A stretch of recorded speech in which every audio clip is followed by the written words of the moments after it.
Oggi voglio farvi vedere questo acquisto prenatalizio che ho fatto dal sito Clio Makeup. Ho preso 3 rossetti Creamy Love e un rossetto Liquid Love. Adesso apro questa scatola e ve li faccio vedere subito.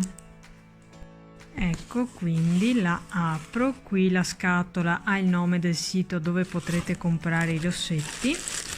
Questo è l'involucro interno. Cosa c'è qui? Uno sticker, 2 sticker carinissimi, li hanno messi come omaggio.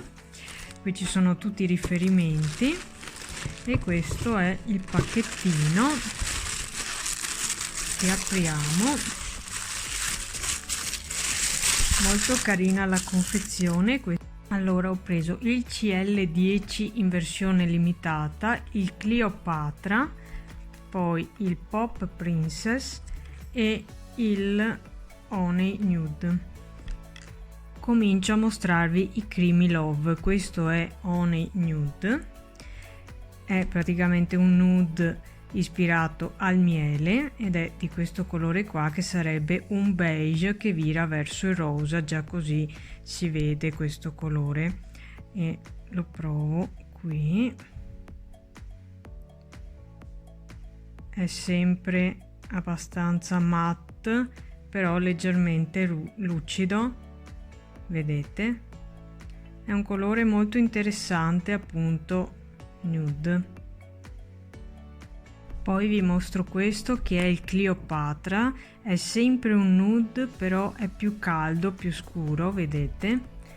Ed è questo colore qui, si ispira al deserto, assomiglia all'altro però ha delle tonalità più sul rosso e più sul scuro, vedete?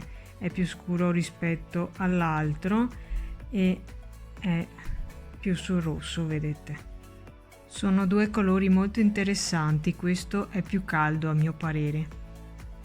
L'ultimo invece è Pop Princess ed è un nude con riflessi malva molto chiaro, vedete? Un bel colore chiaro, molto fresco. Mentre questi due sono più caldi e secondo me più speziati, questo è proprio un rosa freddo, più freddo, ed è sempre sul matte come gli altri, leggermente lucido. E ora guardate questo Liquid Love con questa scatola bellissima, non ne avevo mai visti con questa scatola. I Liquid Love di solito hanno una confezione che è più simile ai Creamy Love che abbiamo visto prima. Oh, che bello! Lo apro, il pennellino si presenta così, vedete, e lo provo qui. Wow, è un rosso veramente bellissimo, è profondo ed ha delle perle luminescenti quasi glitterate, molto bello, molto intenso sulle labbra sicuramente. Non so se si riesce a vedere dalla fotocamera, ma mentre questi sono sul matte, questo è lucido, molto lucido e metallico, è proprio metallizzato.